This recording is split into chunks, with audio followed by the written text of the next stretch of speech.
বিয়েটা হয়ে গেলেও হুট করে আমি বিবাহিত। আমারও একটা আলাদা ছোট্ট একটা সংসার হতো, কিন্তু এসে পড়লাম বড় বোনের সতীন হয়ে। হ্যাঁ, বিয়েটা তো হলো আমার বোন জামাই সায়ন মাহমুদ এর সাথে, যার সাথে ঠিক 6 মাস আগে আমার বড় বোন অনামিকা ইসলামের সাথে বিয়ে হয়েছিল। না, আপু মরেনি, বেঁচে আছে। তবুও আমাকে তার সতীন হয়ে আজ থেকে এই সংসারের দায়িত্ব নিতে হবে। 5 মাস আগে যখন ভাইয়া আপু ফ্যামিলি ট্রিপ থেকে ফিরছিলেন, তখন হঠাৎ অ্যাক্সিডেন্টে ভাইয়ার বাবা মা মারা যায় আর আপু চলে যান কোমায়। মেরুদণ্ড হাড় ভেঙেছে, মাথায় আঘাত লেগেছে। মা বাবাকে হারিয়ে সায়ন ভাইয়া পৃথিবীর তো অনামিকা আপুই। সব ভালোই চলছিল, কিন্তু ওই যে কপালের লিখন, আমার ক্ষেত্রেও তাই হলো। আপুর জন্য রাখা নার্স আপুর টেক কেয়ার করেনি, সেই মূল্য আমাকে আমার জীবন দিয়ে দিতে হলো। আমি কোনো কালেই আমি আমার বাবার প্রিয় ছিলাম না। আমার জায়গায় ছেলের আশা করেছিলেন, তো তাই হয়তো আমাকে মেনে নিতে পারেনি। সেদিকে আপু তার চোখের মণি, বড় মেয়ে। আপুর দেখাশোনা করার জন্য আমাকে তার সতীন করার কোনো প্রয়োজন ছিল কি না আমি জানি না, তবে বিগত 15 মিনিটে যতটা আন্দাজ করেছি তা হলো, প্রথমত আমাকে বিয়ে দিলে বাবার ঘাড়ের বোঝা কমবে, দ্বিতীয়ত সংসারটা নিজের মনে করে আগলে রাখবো। যদিও আমাকে বলা হয়েছে আপুর আমানত এসব। আচ্ছা, আমি তো এখন সায়নের স্ত্রী, তাহলে কি করে এসব আপুর আমানত হলো? তৃতীয়ত, মেয়ে জামাইয়ের যদি পর নারীর প্রতি আসক্ত হয়, যদি আপুকে না রাখে, তাই তার জন্য তার বেড পার্টনার দিয়ে গেল। আপু তো কোনো একদিন সুস্থ হবে, সেদিন কি জবাব দিবে তারা? তার ভালোবাসার সংসারে কি আপু আমাকে মেনে নিবে? ডায়েরিতে কথাগুলো লিখে আয়নার সামনে দাঁড়ালো অতসী। কিছুক্ষণ আগেই তার বিয়ে হয়েছে, অথচ তার শরীরে নেই কোনো হলুদের গন্ধ, নেই কোনো বিয়ের সাজ। চুপচাপ আয়নায় নিজেকে দেখছে সে। গলার নিচে বেশ কালো হয়ে গেছে, কপালে বা পাশে ব্যান্ডেজ লাগানো, ঠোঁট কেটেছে, হাত পায়ে কালশিটে। ফোনটা নিয়ে গেছে ওর বাবা, হয়তো চাইলেও প্রিয় মানুষটাকে আর দেখতে পারবে না। তার ছবিও অতসীর জন্য অনেকটা সাহস জোগান্ত। এক হিসেবে ভালোই হয়েছে, সে তো মুক্তি চেয়েছিল, আজ পেয়েই গেল। আচ্ছা, সে কি জানে সে মুক্তি পেয়েছে? দরজায় নক পড়ল, সায়ন ভেতরে এলো। কেন যেন অতসীকে তার অসহ্য হচ্ছে না। সায়ন প্রচণ্ড ভালোবাসে অনামিকাকে, তাই তো তার জন্য বাধ্য হয়ে তার সতীন আনলো। হাই সতীন, এই মেয়েকে সায়নের চেয়েও দেখবে না। অনামিকা জীবন্ত লাশ হলো, ওকে নিয়ে সায়ন সারা জীবন কাটিয়ে দিতে পারবে। অতসীকে ডেকে সায়ন বলল, দেখো অতসী, আমি জানি তুমি মেনে নিতে পারছো কিন্তু আমি তোমাকে মানতে পারবো না। আমার কাছে কখনো কোনো অধিকার চাইবে না। তোমাকে বিয়ে শুধু মাত্র আনার জন্য করা, শুধু অনার খেয়াল রাখবে, এটাই হবে। তা এছাড়া আর কোনো কিছু আমার কাছ থেকে আশা করবে না। এই বাসা যথেষ্ট শালীন হয়ে চলবে, যখন তখন যেন অন্যা ছাড়া না দেখে। আর এবার ছেলেদের পিছন ছাড়বে। তুমি এখন মিসেস সায়ন মাহমুদ, আশা করছি মাথায় রাখবে। ভাইয়া, একটা কথা ছিল, আসলে আমি টিউশনি করাতাম, মূলত আমার লেখাপড়া তাতেই চলতো, তো আমি আসলে একটু বের হতাম, সন্ধ্যার আগেই ফিরে আসবো। সায়ন কোনো কথা না বলে রুম থেকে বেরিয়ে গেল। ফিরে এসে অতসীর গায়ে টাকা ছুঁড়ে মারলো আর বলল, নার্সকে আমি 25,000 টাকা দিয়ে রেখেছিলাম, এখানে 30,000 টাকা আছে, প্রতি মাসে 1 তারিখে পেয়ে যাবে, কিন্তু মাইন্ড ইট, অনার যত্নে যেন ক্ষতি না হয়। ঠোঁটের পাশে লেগে আবারও একটু রক্ত আসলো। কষ্ট লাগছিল, কিন্তু প্রকাশ করে কি লাভ? টাকাগুলো রেখে অনামিকার কাছে চলে এলো অতসী। আপুর সব টাইটেল করতে হয়, লিকুইড খাবার দেওয়া। অতসী খাবার চার দেখে খাবার বানিয়ে এনে খাইয়ে দিল, হাত মুখ মুছিয়ে কাপড় চেঞ্জ করে দিয়েছে। অতসী, আপু খুব সুন্দর, তাই তো সায়ন ভাইয়ের মতো স্বামী পেয়েছে। দুজনেই সমান সমান রূপে, গুণে এবং শিক্ষায়। আপুদের বিয়েটা হলো ঘরোয়াভাবে। কথা ছিল ট্রিপ থেকে ফিরে এসে বড় করে আয়োজন করবে, কিন্তু তার আগে সব ওলটপালট হয়ে গেল। এসব ভাবতে ভাবতে কখন যে অতসী ঘুমিয়ে গেছে তার কোনো খেয়াল নেই, কারণ সারাদিন না খাওয়া শরীর টানছিল না। ঘুম যখন ভাঙলো তখন বুঝতে পারলো কোথা থেকে পড়ে যাচ্ছে, কারো কথার শব্দ শুনতে পাচ্ছে। এই ব্যায়ামে এত সাহস কি করে হয় আমার অনার পাশে ঘুমানোর? অনার জায়গা নিতে চাও? ওটা আমার আর ওনার খাট, এই ঘরে তুমি আসবে, কিন্তু ওনার সংসারে ঢোকার চেষ্টা করবে না। সাহস কী করে হয় এই খাটে স্পর্শ করার? এখানে ওনা ব্যতীত অন্য কোনো মেয়ের জায়গা নেই। কথাগুলো বলে সায়ন জোরে ধাক্কা দিয়ে ফেলে দিল। অতসী হাত পা কাঁপছে, ঘুম ঘুম চোখে দরজার কাছে দুপা মুড়ে বসে অস্ফুট স্বরে ডেকে উঠল, মা। অতসীর মা মাগরিব নামাজ পড়ে কেবল দু চোখ বন্ধ করেছিল। হঠাৎ মনে হলো অতসী ডাকছে। চোখ খুলে দেখে মেয়ে তো নেই, থাকবে বা কী করে? মেয়ে তো অনামিকার বাসায়। অতসীর বাবা মেয়েটার একটু খোঁজ খবর। কতবার বলছি আমাকে অতসীর বাবা বলবা না, বলছি না অনামিকার বাবা বলে ডাকতে। কেন অনামিকার বাবা বলে ডাকবো? অতসী আমার বড় সন্তান, তাই অতসীর বাবা বলে ডাকবো। অতসী না, অনামিকা আমাদের বড় সন্তান। হ্যাঁ মানছি, অনামিকা আমাদের সন্তানের মতো, কিন্তু কেন আপনি নিজের মেয়ের সাথে এমন করেন? কোনো দায়িত্ব তো পালন করলেনই না। মেয়েটাকে কোনোদিন আদর করে মা ডাকটাও ডাকলেন না। অথচ কি তোর মেয়ের জন্মের সময় আমার থেকে সব কেড়ে নিয়েছে, ভুলে গেছিস? শোন, অনামিকা আমাদের প্রথম সন্তান, ও আমাদের সন্তান আর কারো না। ওর থেকে প্রথম বাবা মা ডাক শুনেছে। আর হ্যাঁ, আমার মেয়েটা 5 মাস পর কোমা থেকে ফিরছে, কিন্তু প্যারালাইজ, সব শুনতে পাচ্ছে অথচ রেসপন্স দেখাচ্ছে না। সময় মতো দেখবে। এখন ওর সেবা যত্নের প্রয়োজন, তাই অতসীর ওখানে থাকা বেশি দরকার।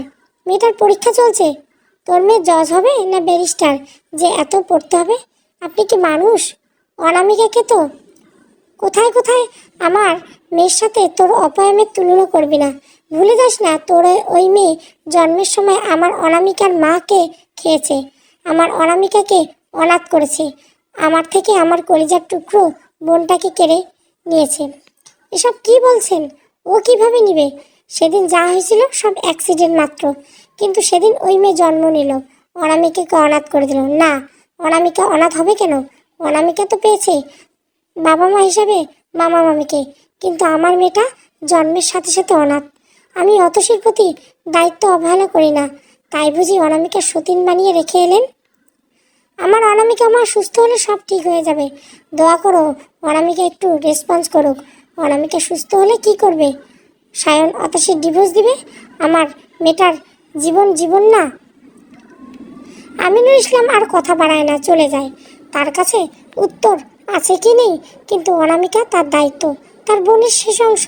অনামিকার জন্য সে সব করবে। কখনো জানতে দিবে না অনামিকা তাদের সন্তান না। অনামিকাকে আগলে রাখবে সবটা দিয়ে।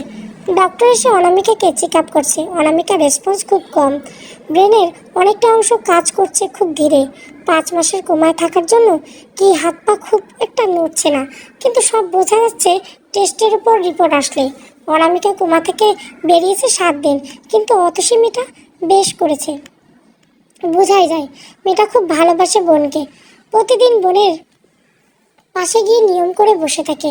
7 দিন আগে যখন অনামিকা প্রথম রেসপন্স করলো, তখন সায়ন জেদ ধরে বাসায় নিয়ে আসবে আর রাখবে না, কথা মতো তাই হলো। কিন্তু আজ সকালে সায়ন অফিস যাওয়ার সময় নার্স নিজের মতো করে ফোনে কথা বলছিল। এদিকে অনামিকার শ্বাসটান উঠে খুব খারাপ অবস্থা হয়ে যায়, তাইতেই অনামিকার অ্যাজমার সমস্যা রয়েছে। ভাগ্যে সায়ন ফিরে আসে, তারপর খুব কষ্টে সবটা সামাল দেয় ডক্টর ইফাত। সায়ন ইফাত অনেক দিনের বন্ধু, স্কুল কলেজের গণ্ডিতে এরা একত্রে পার করেছে। সায়নের সব সিদ্ধান্তে ইফাত সাহায্য করে, এমনকি অনামিকাকে পটানোর জন্য যা যা করার প্রয়োজন সব করেছে। ফ্যামিলি রাজি করার ক্ষেত্রেও ইফাতের অবদান অনেক। কিন্তু আজ অতসীর সাথে যেটা হলো মেনে নিতে পারেনি ইফাত। অনামিকাকে দেখাশোনা করার জন্য বিয়ে করার কি প্রয়োজন ছিল? এছাড়া মেয়েটার জীবনকে অনিশ্চয়তা করার কি খুব প্রয়োজন ছিল?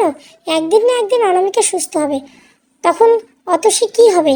কারো কোনো মাথা ব্যথা কি নেই এইসব বিষয়ে? অবশ্য অতসীর বাবার আজ যে রূপ ইফাত দেখেছে, তাতে করে ইফাত বুঝে গেছে। যাই হোক, এই মেয়ের প্রতি তার বাবার কোনো দরদ নেই। এসব ভাবতে ভাবতে হঠাৎ ফোন কল এলো ইফাতের ফোনে। স্ক্রিনে সায়নের নাম। অনামিকা রিপোর্টে কোন নাগাদ পাওয়া যাবে? আসবে 2 দিন পর। সায়ন তুই কি ফ্রি আছিস? হ্যাঁ।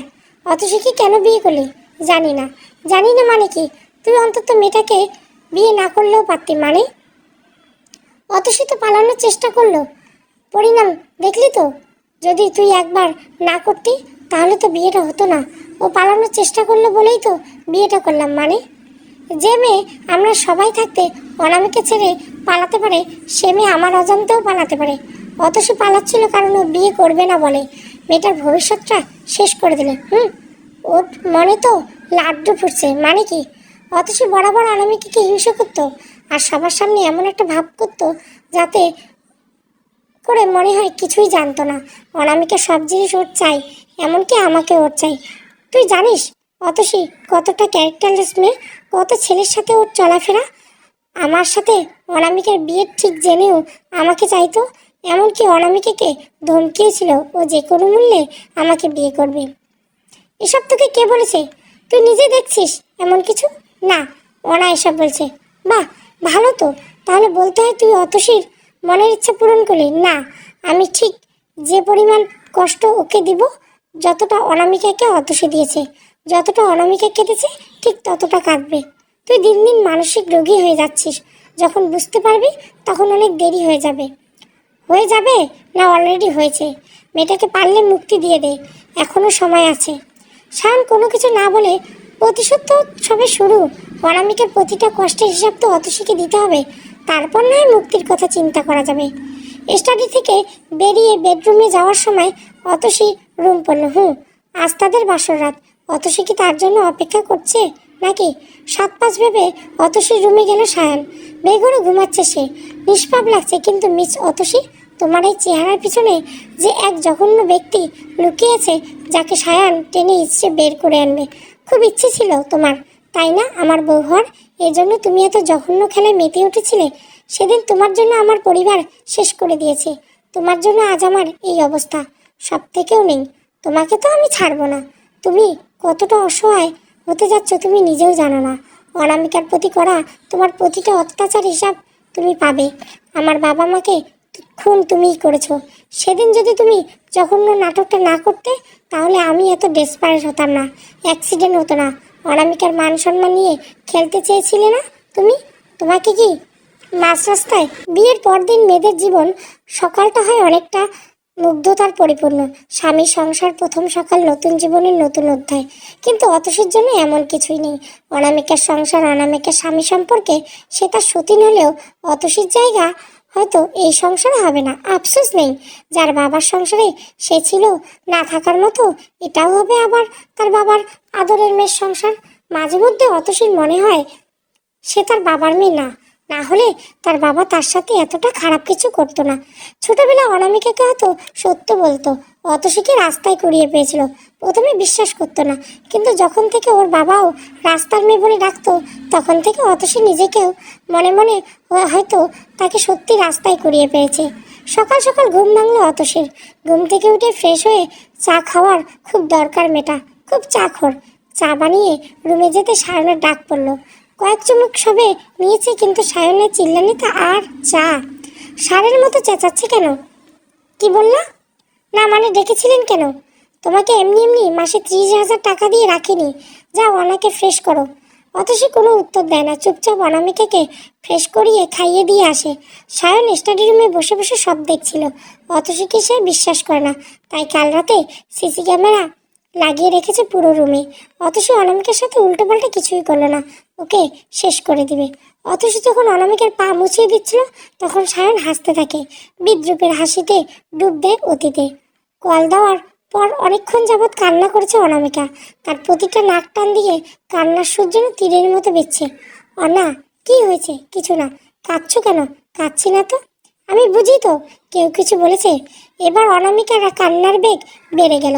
ফুপাতে ফুপাতে বলতে লাগলো, অতসী বাসার কোনো কাজ করে না, সব কাজ আমি করি। আজ একটু পানি আনতে বলেছি বলে ও আমাকে যা ইচ্ছা বলে গালি দিল। আর জানো কি বললো? কি? আমাকে নাকি সারা জীবন ও দাসীবন্দি হয়ে কাজ করতে হবে, ওর বাসায় কাজ করে খেতে হবে।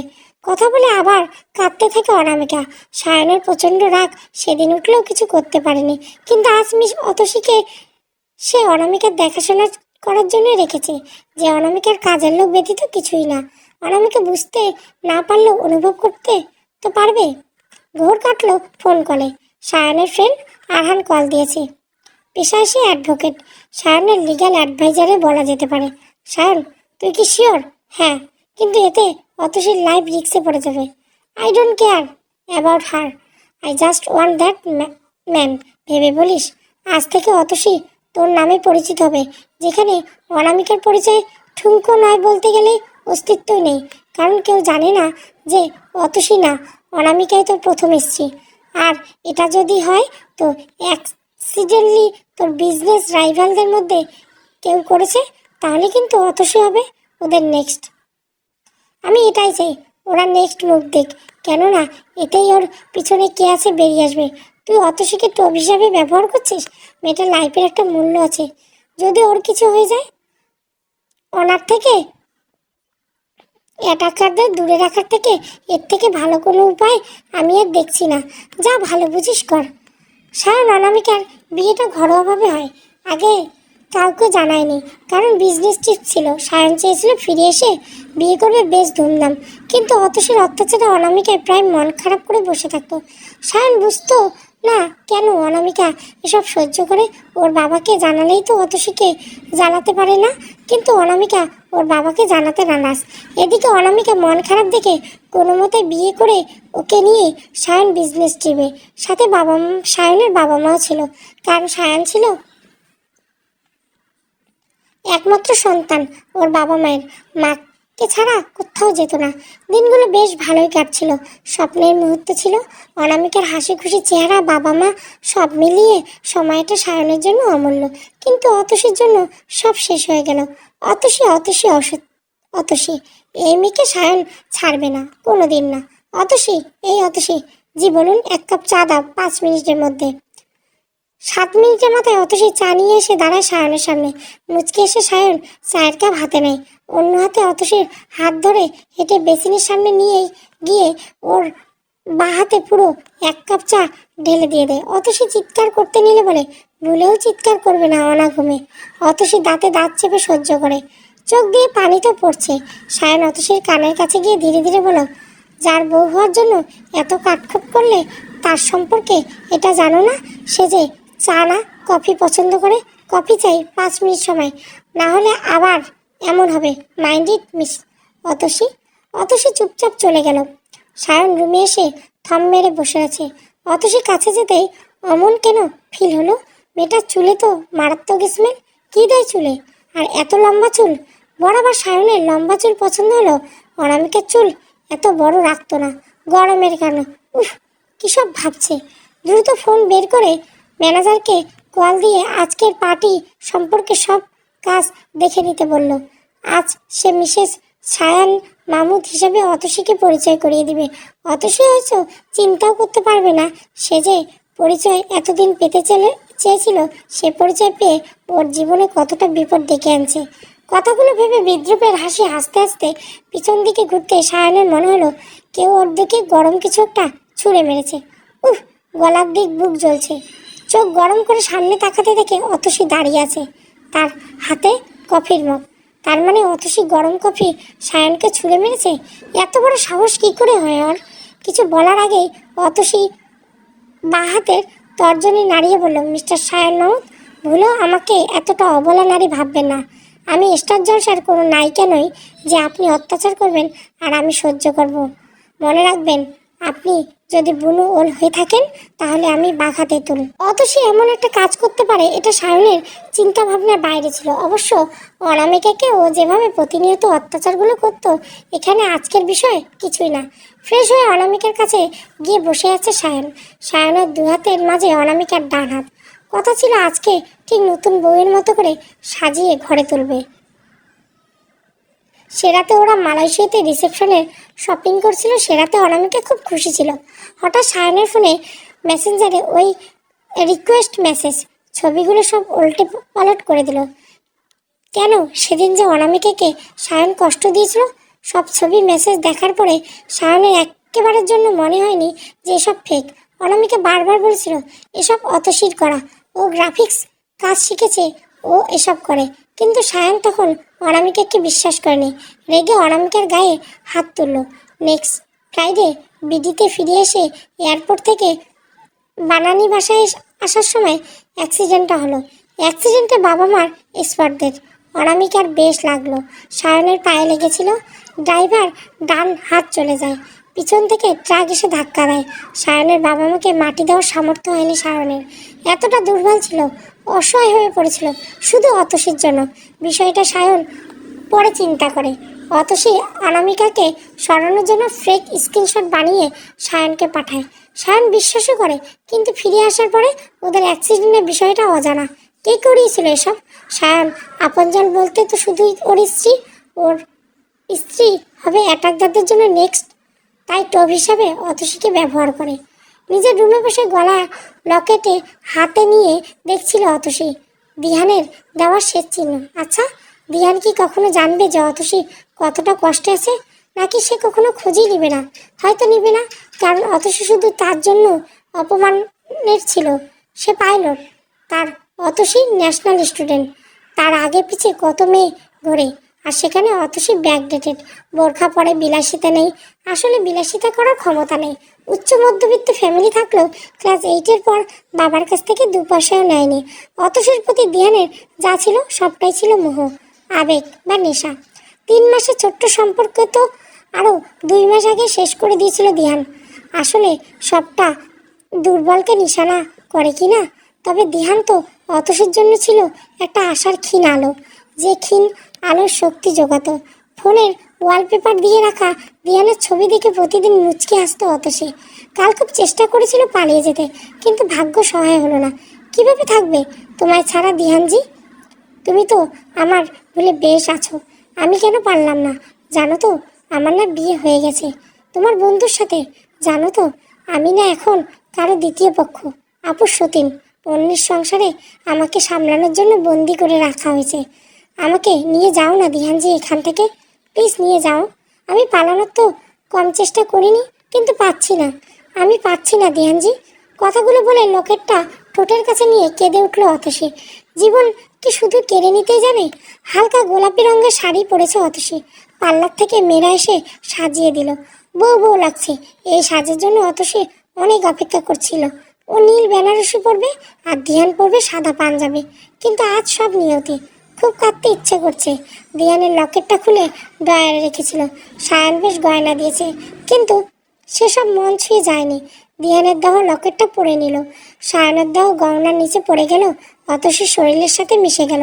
সাদা রঙের শার্টের সাথে অ্যাশ কালারের স্যুট, হালকা গোলাপি রঙের টাই, ম্যাচিং করে মেন্টাল ব্লেন্ডারের রোলেক্স সাবমেরিন রিচওয়াচ। জুতো ব্র্যান্ডটা অতসী জানে না। এক নজর দেখলো সায়নকে। হ্যাঁ, সুপুরুষ যথেষ্ট স্মার্ট, কিন্তু অতসীর কাছে যে দুনিয়ার সব থেকে বড় কাপুরুষ। হঠাৎ অতসীকে দেখে সায়ন টাইটা আলগা করে বিছানায় ফেলে দিল। অতসীকে বলে টাইটা পরিয়ে দিতে। অনিচ্ছা সত্ত্বেও অতসী এগিয়ে গেল। সায়ন যথেষ্ট লম্বা হয় নাগাল পাচ্ছিল না। টুল আনতে যাবে, তখন সায়ন ওর কোমর জড়িয়ে উঁচু করে তোলে। অতসী প্রথমে অবাক হলে পরে বুঝতে পারে সায়ন কেন এমন করেছে। কোমরের মাংস ভেদ করে মনে হয় সায়ন নখ। ততক্ষণে অতসী দাঁতে দাঁত চেপে টাই বাঁধছিল। হঠাৎ একটু উঁচু হওয়ায় সায়নের গলার বা পাশের কলারের ধরে। সায়ন আবার একটু উঁচু করতে অতসী খুব জোরে সায়নের গলায় কামড় দেয়। এটা কি ছিল অতসী? সায়ন বেশ রেগে জিজ্ঞাসা করে। অতসী ওর কোমরের পাশে শাড়ি উঠিয়ে জিজ্ঞাসা করলো, তাহলে এটা কি ছিল? আমাদের তো বিয়ে হয়েছে, তোমার শরীরে লাইফ সাইন না থাকলে চলে?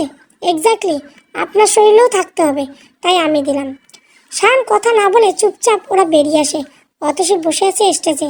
সবাই এসে অভিনন্দন জানাচ্ছে। অতসী মাথা নিচু করে বসেছিল। হঠাৎ কেউ একজন একগুচ্ছ কদম এগিয়ে দিয়ে বলে, কংগ্রাচুলেশন ভাবিজি। কণ্ঠটা অতসী ছলছল চোখের উপর দিয়ে তাকিয়ে অস্ফুট সুরে বলল, দিহানজি। অসি, তুমি এখানে? তুমি নতুন বসে এসেছো? কি ব্যাপার, কান্না করছো কেন? আর তোমার কপালে কি আছে? ড্যাম, এই লেডি, কিছু তো বলো। ফোন আপ তোমার, আমার টেনশন হচ্ছে। অতসী, অনামিকা কই? অনামিকা সুস্থ হয়েছে বলেই তো আজ এই পার্টি। কিন্তু তুমি? অসীবাবু প্লিজ কিছু বলো। এতক্ষণ অতসী দিহানের দিকে তাকিয়ে ছিল। হ্যাঁ, একমাত্র দিহান পারে তাকে এসব থেকে মুক্তি দিতে। অতসী দুহাত দিয়ে দিহানকে হাত শক্ত করে ধরেছে, যেমনটা দিহান ধরেছিল প্রথম দিন। দিহান বলার আগে সায়ন এসে দিহানের হাত থেকে অতসী হাত ছাড়িয়ে নিজের হাতে নিয়ে নেয়। অতসী ছাড়াতে চাইলেও পারে না। দিহান অবাক হয়ে তাকিয়ে আছে সায়নের দিকে। কেউ একজন অ্যানাউন্সমেন্ট করে সায়ন অতসীকে নিয়ে। পরিচয় হয় ওদের সম্পর্কে দিয়ানের সাথে। ডান্স করার জন্য বললে অতসী না করে। সায়ন জোর করে অতসীকে নিয়ে পা বাড়ায় ডান্স ফ্লোরে। ব্যাকগ্রাউন্ডে মিউজিক বাজছিল। তুমি আপনা বানানে কা জুনুন। ধ্যান অতসী সম্পর্কটা কেমন কেমন যেন শুরু হলো। তখন অনামিকাদের অ্যাক্সিডেন্ট হয়েছে। সায়ন অনামিকা হসপিটালে। অনামিকার রক্ত লাগবে, অতসী দিল। নিজেই বাঁচে না আবার রক্ত, কিন্তু রক্ত কেনা বেচা হারাম, তাই দিল। নামি দামি হসপিটালগুলোতে রোগীর সাথে থাকতে দেয় না। অতসীকে রেখে ওর বাবা চলে গেল। একে তো মেয়েটাকে এই শহরে নতুন আরেক থাকবে এমন কোনো জায়গা নেই। অতসী যখন ব্লাড দিয়ে ওয়েটিং সিটে বসেছিল খুব অসহায় লাগছিল। ওর বাবা অযথা রেখে গেল, কারণ না পারবে অনামিকার কাছে যেতে, না পারবে কিছু করতে। এদিকে হসপিটালের কেবিনে সব বুক। ইফাত নিজের চেম্বারে নিয়ে বসালো। মেয়েকে দেখে বরাবর ইফাতের বড্ড মায়া হয়। মায়া না করুণা না জানে না। অনামিকার বিয়ের সময় মেয়েকে প্রথম দেখে ওরা সবাই। বিয়েটা হয় অনামিকার গ্রামের বাড়িতে। বিয়ে বাড়িতে বেআইদের সাথে অনেক মজা করেছিল। তেমন একটা মজা ছিল ওদের ফ্রেন্ড সবাইকে মরিচের গুঁড়া দিয়ে শরবত খাওয়ানো। যখন ফানটা বেশি হয়ে গেল তখন মেয়েরা অতসীর নাম দিল। বাড়ি ভর্তি মানুষজনের সামনে ওর বাবা ওকে বাঁশের ঝাড়ু দিয়ে ঢেল দিল। ঝাড়ু গিয়ে লাগলো অতসীর কপালে। চুপচাপ দাঁড়িয়েছিল। বাবাকে বড্ড ভয় পায়। সেদিন ইফাত অতসীর কপালে ব্যান্ডেজ করে দেওয়ার সময় কয়েকটা মেয়ে এসে সরি বলল। অতসী মুচকি এসে বলল, ব্যাপার না, আমি ঠিক আছি। ইফাত অবাক হলো, এমনটাও হয় বুঝি? বাবার কাছে তো মেয়ে মানে জান্নাত, অথচ অতসী এতটা অবহেলার পাচ্ছি কেন? এছাড়া পুরো 3 দিন অতসীর ঘাড়ে বাড়ির যে কোনো দোষ চাপিয়ে ওকে বকা দেওয়া। প্রতিটা চুপচাপ শুনে যেত, প্রতিবাদ করলে ওর বাবা এসে মারত। এমনকি বিয়ের দিন অতসীকে দূরে রাখা। দিয়ান আসার শব্দে ইফাদের ঘোর কাটল। ইফাত, কিছু মনে না করলে আমি অতসীকে নিয়ে চলে যেতে চাচ্ছি। ওর বাবা আসলে? এখানে ওর কি কাজ একটু বলবি? এই লোকটার সমস্যা কি? মেয়েটাকে ওভাবে কেন কষ্ট দিচ্ছে? আজব ক্যারেক্টার। তুই ম্যানেজ করবি? কিছু একটা বলে। মেয়েটার রেস্ট দরকার। দিয়ান কোনো কথা না শুনে অতসীর দিকে হাত বাড়িয়ে দেয়। বিশ্বাস করতে পারেন সেদিনের মতো, যেদিন পানিতে পড়তে দেই নেই, আজ এই শহরের ভিড়ে। দিশানের সাথে বাসায় এসে চুপচাপ বসে আছে অতসী। বাসায় কি কেউ নেই? অতসীর সামনে দিহান ডাবের পানি আর জুস এনে রেখে, নিন। আমি ডাবের পানি খাই না, জুস। দিহান উঠে যায়, 1 গ্লাস গরম দুধ নিয়ে আসে। তারপর বলে, এবার দয়া করে বলবেন না আপনি দুধ খান না। আসলে লাইক সিরিয়াসলি, আমি না শুনছি না। আমি ফ্রেশ হয়ে খেবে নেব। কিন্তু কি? আমি তো ড্রেস আনিনি। দিহান কিছু একটা চিন্তা করলো, তারপর একটা শাড়ি এনে দিল। আমার বাবা মা নেই, মা গত বছর আর বাবা 7 বছর আগে মারা গেছে। একটা বোন, সেও ইটালিতে। এটা আমার মায়ের শাড়ি, পরে নাও। আপনার মাপের হয়তো সব কিছু না, তবে মায়ের অনেক পুরাতন বিয়ের ব্লাউজটা এনেছি, এটা পরে নিন। আর হ্যাঁ, ফ্রেশ হয়ে জলদি আসুন, খাবার খেতে হবে। অতসী ফিরে এলো। দিয়ান কিছুক্ষণ তাকিয়ে থেকে চুপচাপ খেয়ে নিল। হাতে এক্সট্রা চাবি, মাস্টার কি আর একটা কার্ড দিল। এসব দিয়ে আপনার রুমে না গিয়ে সব রুমের লক খোলা যায়। দয়া করে এসব রাখুন, আর ভেতর থেকে লক করে ঘুমাবেন। কেন? পুরুষ মানুষকে বিশ্বাস করতে নেই। এভাবে 2 দিন কাটলো। হঠাৎ করে অতসীর বাবা ওকে নিয়ে গেল। দিয়ানের অবস্থা খারাপ, ফোন নাম্বারটাও নেই, কিন্তু কি থেকে কি করবে? যাওয়ার সময় দেখাও হয়নি। অতসীকে ইফাদের কেবিনে রেখে বেরিয়ে ছিল। যাওয়ার পর শুনে ওর বাবা ওকে নিয়ে গেছে। অতসী ফিরল 3 দিন পর। সে সময় কেবিন খালি হলেও দিহান ওর জীবনের সব থেকে বড় ডিসিশনটা নিল। অতসীকে জোর করে ওর বাড়ি নিয়ে গেল। বাড়ি ঢুকে অতসী কাউকে বসিয়ে ওর 2 হাতে নিজের হাতে ভরে নিল। কি হলো দিশান ভাইজান, এমনটা করছেন কেন? এই মেয়ে ভাইজান কেমন করে ডাকে? আর আমি তোমার ভাই না। হ্যাঁ, জান বলতে পারো, দিহান জান। না, কি বেশি বড় হয়ে যায়। তুমি আমাকে দিহানজি বলে ডাকবে। জানের ছোট্ট মিষ্টি ভালোবাসার প্রথম অক্ষর হয় জি। মনে হচ্ছে স্টার প্লাসে নাটক চলছে, আর আমি ন্যাকা নায়িকা, আর সে হচ্ছে নায়ককে ন্যাকামো করে জি জি ডাকছে। মনে তাই হলো। কিন্তু অতসী, আমি সত্যি তোমাকে আমার জীবনে চাই, আমার নায়িকা হিসেবে। এটা হয় না। আপনি আমার সম্পর্কে জানেন না, জানার প্রয়োজন বোধ করছি না। প্লিজ অতসী, আমি তোমাকে ভালোবাসি, এর থেকে বড় কোনো সত্যি বা কথা বলে এখন ভাবছি না। আমার এলোমেলো জীবনে তোমাকে চাই, একটু সুখ চাই, একটু। তুমি যদি রাজি না থাকো তাহলে চুপচাপ কাল সকালে চলে যাও, আর যদি রাজি থাকো শুধু আমার নামটা ধরে দেখো, তাই হবে। সারা রাত অতসী খুব কেঁদেছে। দিহান ঘুম উবে গেছে। সকালবেলা দিহান অতসীকে দিতে যাওয়ার জন্য বের হলে অতসী বলে, দিহানজি, যদি স্টার প্লাসের সিরিয়ালের ন্যাকা ডাকের মতো লাগছে তবুও ডাকছি। দিহানজি, are you sure? I love you অসি, প্লিজ একটু দুই হাত ধরি, প্রমিস, আর বেশি কিছু না। অতসী সেদিন দুহাত এগিয়ে দিয়েছিল। করতালি দিহানের ভাবনায় ছেদ পড়ল। খুব দ্রুত চলে যাচ্ছে সে। অতসী তার পিছনে যেতে নিলে সায়ন আটকায়। কানে কানে বলে, মিসেস মামুদ, আমাকে এত বোকা মনে হয়? আমি সবটা জানি, আমি জানি দিহান তোমাকে ঠিক নিয়ে যাবে, তাই তো বিয়েটা করলাম, যাতে শুধু আমার অধিকার থাকে তোমার উপর। দিহান যাতে চাইলেও নিতে পারে না। আর হ্যাঁ, ভুলেও তোমার দিহান জানকে এসব বলবে না, না হলে এই দুটো লোককে দেখছো দিহানের সাথে যাচ্ছে, ওরা তোমার দিহান জান ও দিহানজিকে শ্যুট করে দিবে। আশা করি তুমি চাইবে না তোমার জান এত দ্রুত মরে যাক। এমন ফাঁকা কথা যে অতসী বিশ্বাস করলো না, শান বেশ বুঝতে পারল। এক্সকিউজ আজ বলে শান অতসীকে দূরে রুপটপে চলে যায়। দূর থেকে দেখা যাচ্ছে দিহান পার্কিং প্লেসের দিকে যাচ্ছে। ইয়েস শুটম্যান। অতসীর ঘাড়ের কাছে মুখ নিয়ে শান ফোনে কাউকে কথাটা বলল। সামনে তাকিয়ে অতসী দেখলো দুটো লোক রিভলভার বের করছে। তার মানে শায়ন সত্যি। শায়নের থেকে নিজেকে ছাড়িয়ে অতসী বলল, ওদের থামতে বলুন, না হলে আমি এখান থেকে লাফ দেব, নিজেকে শেষ করে দেব। শায়ন অতসীর হাত ধরে এনে আবার আগের মতো করে দাঁড় করালো। অতসী দেখছে দিহান গাড়ি নিয়ে বেরিয়ে গেল। Wait it now, follow him and wait for mine next order. এরপর অতসী আর কোনো কথা বলেনি। মনে হচ্ছিল অদৃশ্য কোনো দুই হাত গলা চেপে ধরছে। মুখে মেকি হাসি রাখতে রাখতে সে ক্লান্ত, চোখগুলো লাল হয়ে গেছে, প্রচণ্ড জ্বালা করছে। চুপচাপ ছিল, হঠাৎ হাতে টান অনুভব করলো। তাকিয়ে দেখে ওর বাবা। কিরে, মুখ গোমরা করে আছিস কেন? সবাইকে জানাতে চাস জোর করে বিয়ে দিয়েছি? বোনের জন্য এটুকু করতে পারিস না? কেমন বোন তুই? মনে রাখিস, সায়ন যদি তোকে তাড়িয়ে দেয় তাহলে আমার ঘরে তোর জায়গা হবে না। তাই বলছি, চুপচাপ আমার অনামায়ের সেবা যত্ন করে যা, আমার মাকে সুস্থ করে তোল। আর আপু সুস্থ হলে তখন কি উত্তর দেবেন? খুব সাবলীল বাংলায় জিজ্ঞাসা করলো অতসী। সময় আসলে দেখা যাবে, তখন যাওয়ার জায়গা না পেলে রাস্তায় নেমে যাবি। তোর জায়গা তোর রাস্তাতে, রাজপ্রাসাদে তোর কাজ শুধু দাসীর মতো থাকা। অতসী ওর বাবার কথা হাসলো।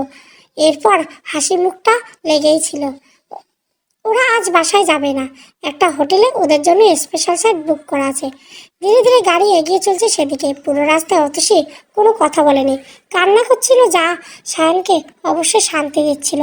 সায়ন বেশ সুখে বাসায় ফিরল। অতসী রুমে যেতে নিলে সায়ন ওর হাত ধরে টেনে নিয়ে গেল। কেমন লাগলো সারপ্রাইজ? জানো তো, আরেকটু দেরি করলে অনেক বড় ব্লান্ডার হয়ে যেত। তোমার থেকে দিহানকে আলাদা করতে কম কষ্ট করতে হয়েছে আমাকে। আজ শান্তি। মানে কি? ও হ্যাঁ, তুমি তো আবার কিছুই জানো না। এদিকে আসো। আরে লজ্জা কিসের? তুমি তো আমার এই সান্নিধ্য চেয়েছিলে, আমার স্পর্শ গভীরভাবে চাইতে। তাহলে বলো, কিভাবে দিহানের হয়ে থাকতে দেই? মানে কি বলতে চাইছেন? হসপিটালে থাকতে আমি খবর পাই তোমার দিহানের সম্পর্কে। আমার সব কিছু কেড়ে নিয়ে তুমি দিহানের সাথে খুশি থাকবে? বিশ্বাস করো, মানতে পারিনি। তাই তো দিহানের জন্মদিনের দিন সুযোগ নিয়েছিলাম। হয়তো বিপরীতে কিছু একটা হতে পারে, কিন্তু রিস্কটা আমাকেই নিতে হয়েছিল। হ্যাঁ, আমি সেদিন ছিলাম দিহানের সাথে। আমরা দুজন মিলে বেশ ড্রিং করি। ও প্রথমে রাজি হয়নি, তাই তো এতদিনের প্ল্যান নষ্ট হতে দিতে পারি না। যখন বুঝলাম দিহান নেশা হয়ে গেছে, ওকে বাসায় রেখে আসলাম। তখন তুমি দিহানের বাসায় দিহানের নাম করে আমার পাঠানো লাল টুকটুকে শাড়ি পরে বসে আছো। বিশ্বাস করো, সেদিন তোমাকে দেখে আমার মাথাই খারাপ হয়ে যাচ্ছিল। আরও তো নেশা ছিল। একটা বাসায় একটা নেশাগ্রস্ত পুরুষের সামনে আবেদনময়ী হয়ে বসে থাকবে আর কিছু একটা হবে না, এটা হয়? প্ল্যান মতো দিহান তোমাকে চাইলো, তুমি বাধা দিলে। একসময় দিহান তোমাকে জোর করলো আর তুমি তোমার জানকে কষিয়ে থাপ্পড়। তারপর দিহান কিছু কথা আর অপমান সহ্য করতে না পেরে পরদিন সকালে চলে গেলে। সেদিন সারা রাত কী হয়েছিল আমি সব দেখেছিলাম। জানো তো, তোমাদের বিচ্ছেদ আমার প্রশান্তি হয়ে উঠলো। দিহানের নাম্বার থেকে তোমার নাম্বার আর তোমার নাম্বার থেকে দিহানের নাম্বারে সিম কোম্পানি থেকে ব্লক করিয়ে দিই। এখন কি তোমার নাম্বারে ইন্টারন্যাশনাল কল সার্ভিস অফ? না পারেছিলে তুমি দিহানের সাথে যোগাযোগ করতে, আর না পারছিল দিহান। হ্যাঁ, তোমাদের ভুল ছিল, বিশেষ করে তোমার। দিহান জেগে ওঠা পর্যন্ত ওয়েট করা উচিত ছিল, তাতে হয়তো এত ভুল বুঝে হতো না। তবে আমার কাজ আর একটু কঠিন হতো, এই আর কি। এই 2 দিন আগে জানলাম দিহান দেশে ফিরছে। ও দেশে ফিরেই তোমার কাছে যাবে, এটা আমি জানি। প্রয়োজনে তোমাকে উঠিয়ে নিয়ে আসতো, তাই তাড়াহুড়ো করে বিয়ে করলাম। ভাগ্য সায় দিল, অনামিকাকেও সেদিন অসুস্থ হলো, তাই তোমার বাবা না করতে পারলেন না। আমি চাইলেও তোমাকে এমনিতে ওনার দাসী করে রাখতে পারতাম, কিন্তু দিহানের বেটায় ঝামেলা। আমার বন্ধু, বন্ধু বললে ভুল হবে, জিগরি দোষ, কিন্তু তাই বলে তোমাকে মাফ করব এমন তো নয়। দিহান তোমাকে যাতে না নিতে পারে, তাই লিগালি তোমাকে আমার করে বানিয়েছি। এখন দিহান চাইলেও নিতে অধিকার দেখাতে পারবে না। আমি ভুলেও দিহানকে এসব জানাতে যাবে না। যদি কিছু জানাও তাহলে ওকে আমি আমার রাস্তা থেকে নয় দুনিয়া থেকে সরিয়ে দেব। বেচারা মা বাবাও নেই, বোন দেশের বাইরে, শেয়াল কুকুর টেনে টেনে ছিঁড়ে খাবে। তুমি কি চাও? এতক্ষণ অতসী চুপচাপ দাঁড়িয়ে সায়নের কথা শুনছিল। এই মানুষটা তার জীবন নিয়ে এভাবে খেলতে পারে না। সে থাকবে না, সে চলে যাবে, দিহানকে সব জানাবে। দিহানকে জানালে অবশ্যই দিহান কিছু একটা করবে। এই কাপুরুষের সাথে সে থাকবে না। কি হলো, কিছু তো বলো। আপনি একটা কাপুরুষ। না, কাপুরুষ না, আপনি একটা কমন জেন্ডার। আরে আপনি মানুষ না, কিভাবে পারলেন? সায়ন বেশ রেগে গেল, হাত ধরে টানতে টানতে নিয়ে আসে রুমে। পুরো রুম ফুল দিয়ে সাজানো, অথচ হাত পা জমে গেছে।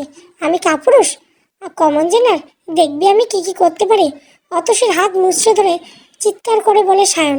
অতসী ওর পায়ে লাথি মেরে সরে আসে। কি করবি তুই? কি করবি? রেপ করবি? ভোগ করবি? বিছানায় নিবি? নে প্রমাণ দে তোর কাপুরুষতার। এই জন্য বিয়ে করছিস তো? আমি তোর কি ক্ষতি করেছি? ওই একটা মানুষ ছিল যে আমাকে বুঝতো, আগলে রাখতো, আর তুই তাকে কেড়ে নিলি। কি করে দাঁড়িয়ে আছিস কেন? আয়, ফলাও, কর তোর পুরুষত্ব, স্বামিত্ব। কথাগুলো বলতে বলতে অতসী নিজের শরীরের গহনা খুলে ছুঁড়ে ছুঁড়ে মারছিল। দুল খোলার সময় কান থেকে রক্ত বের হয়ে যায়। হাতের চুড়ি, হাত বেশ খানিকটা ছুলে গেছে, গলায় লেগেছে। এক পর্যায়ে অতসীর শাড়ির আঁচল খুলে ফেলেছে। সায়ন অতসীর রূপ আগে দেখেনি। চুপচাপ মেয়েটা এত আগ্রাসী, চাইলে সে ভোগ করতে পারবে অতসীকে, কিন্তু অতটাও খারাপ না সে। চুপচাপ বেরিয়ে যায়।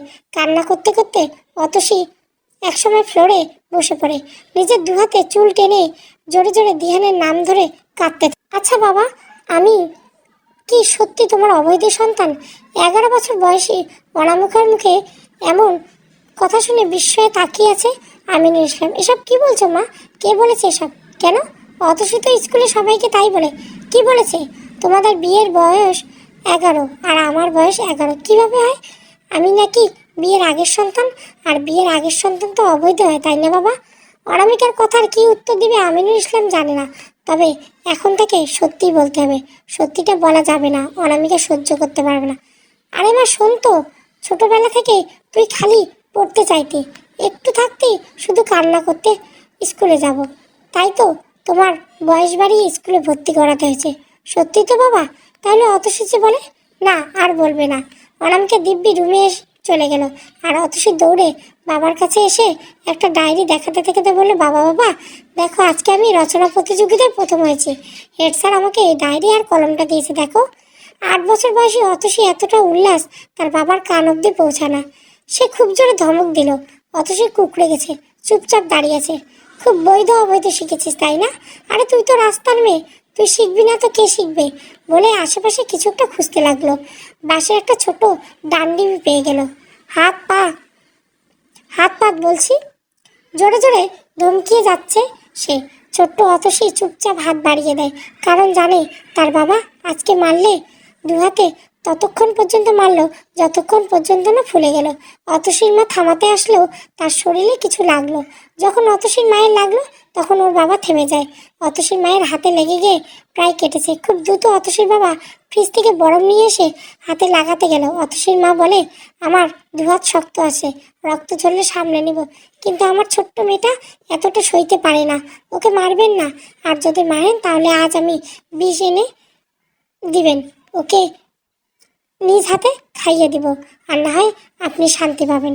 ছোট্ট অতসী সেদিন পুকুরের পানিতে দু হাত ডুবিয়ে রেখেছিল অনেকক্ষণ।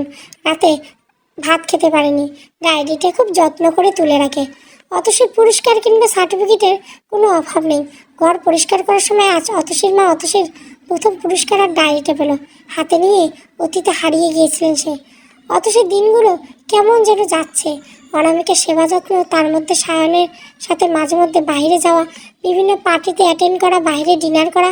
বেস্ট কাপেল এই এক মাসের অনেকে তাদের উদাহরণ দেয়। এই এক মাসে অতসী যে দিয়ানের সাথে যোগাযোগ করার চেষ্টা করেনি এমন নয়, কিন্তু পারেনি। পুরো বাসায় সিসি ক্যামেরা লাগানো, বাসার ফোনের সব কানেকশন বন্ধ, কাজের লোকগুলোর সাথে কথা বলা যায় না। সব হলে মারাত্মক হলেও অতসীর জন্য বডিগার্ড রেখেছে সায়ন। 24 ঘন্টা তার উপর কড়া নজরে রাখে। বড্ড অসহ্য লাগছে এসব। বিউটিশিয়ান এসে বাইরে বের হওয়ার কথা থাকলেই আসে, পুতুলের মতো সাজিয়ে দেয়। আজ অতসীরকে লাইম কালারের শাড়ি পরিয়েছে, হালকা কাজল, হালকা মেকআপ, চুলগুলো খোপা করে বেলি ফুলের মালা পরিয়ে দিবে। বেশ উঁচু করে খোপা বাঁধতে গেলে অতসী থামতে বলে। দিয়ানের বলা কথাটা মনে পড়ে যাচ্ছে। যখন অনামিকা হাসপাতালে ছিল তখন মাঝে মধ্যে দিয়ান বায়না ধরত শাড়ি পরার জন্য, অতসী না করতো না।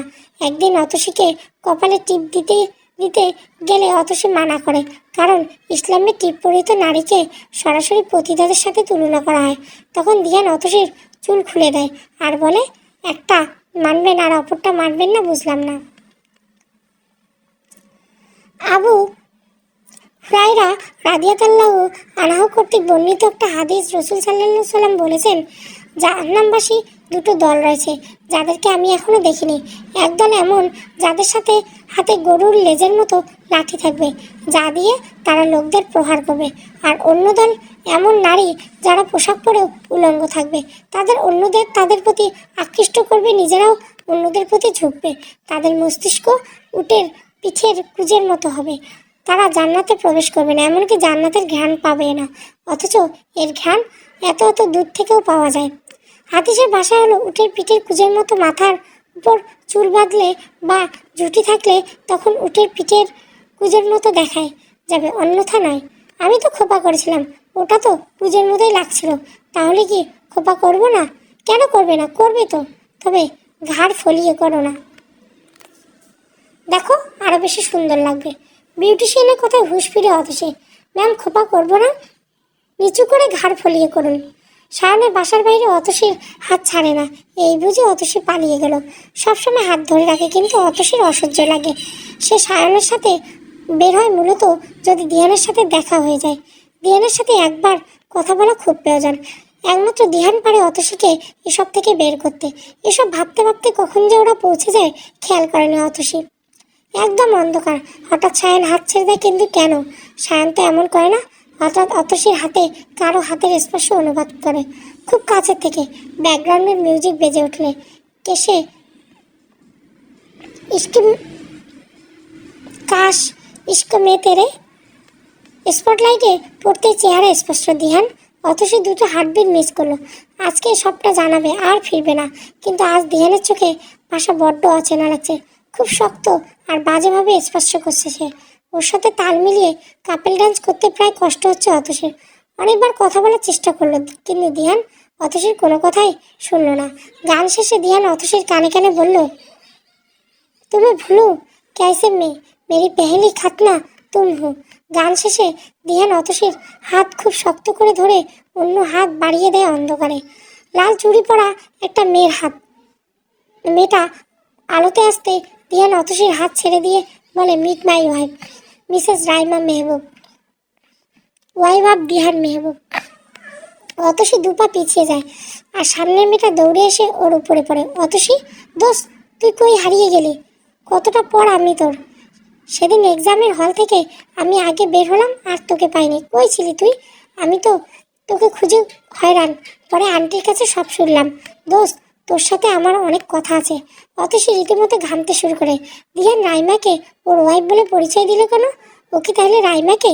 না না, তা কি করে হয়? তার প্রাক্তন প্রেমিক তার বেস্ট ফ্রেন্ডকে বিয়ে করছে, তার শেষ আশাও শেষ হয়ে গেল। গোর কাটে রাইমাকে। জানিস তো, যখন বিয়ে ঠিক হলো তখন তোকে আমার সব থেকে বেশি প্রয়োজন ছিল। ফোনে যোগাযোগ করতে পারিনি। আজ সকালে দিহান বলল আমার জন্য সারপ্রাইজ আছে। আগে যদি জানতাম তুই হবি আমার বিয়ের গিফট, তাহলে আরো আগেই বিয়ে করে নিতাম। অত সে কিছু বলল না, চুপচাপ দাঁড়িয়ে আছে। সায়নকে খুঁজছে। সায়ন খানিকটা দূরে দাঁড়িয়ে মুখে মুচকে আসছে। দিয়ানের দিকে তাকালো অতসী। প্রতিশোধ প্রতিশোধ নিল দিয়ান। কোনো অপেক্ষা করলো না। সেদিন সে সারপ্রাইজ পেয়েছিল সায়ন অতসীর বিয়েতে, তাই বলে আজ অতসীকে সারপ্রাইজ দিল। একটু কি অপেক্ষা করা যেত না? রাইমার কথা বলেই যাচ্ছে। নিয়ান চুপচাপ দাঁড়িয়ে আছে আর অতসীকে দেখছে। অসহ্য লাগছে অতসীর। রাইমাকে থামিয়ে দিয়ে অতসীকে বলল, আমি জানতাম না তোর বিয়ে। সত্যি সারপ্রাইজ হয়েছে। লাইফের বেস্ট সারপ্রাইজ। তোকে দেওয়ার মতো আজ আমার কাছে কিছুই নাই রে। না রে, আছে একটা জিনিস। গলার ভারী নেকলেসের নিচে থেকে গলার সাথে লেগে থাকা চিকন চেনের সাথে একটা লকেট। সেটা খুলে অতসী রাইমার হাতে দিল। আমার সর্বস্ব তোকে দিয়ে দিলাম, ভালো থাকিস, ভালো রাখিস বলে অতসী দ্রুত পড়ে সায়নের কাছে গিয়ে কাঁপা কাঁপা কণ্ঠে বলল, আমাকে বাসায় নিয়ে চলুন প্লিজ। সায়ন অতসীর হাত ধরে বুঝলো মেয়েটা অসম্ভব প্রকার কাঁপছে। দ্রুত হাত ধরে বেরিয়ে গেল ওরা। দূর থেকে রাইমা ওদের দিকে তাকিয়ে আছে। দিয়ান মনে মনে বলল, ঠিক এমন লেগেছিল আমার যেদিন তুমি সায়নের বউ সেজে বসেছিলে মিসেস অতসী মামুদ। চলবে দায়িত্বের সংসার প্রথম পর্ব। ভালো লাগলে অবশ্যই সেকেন্ড পর্ব দেব। আর অবশ্যই লাইক, শেয়ার এবং কমেন্ট করবেন, সাবস্ক্রাইব করবেন। Thank you for watching.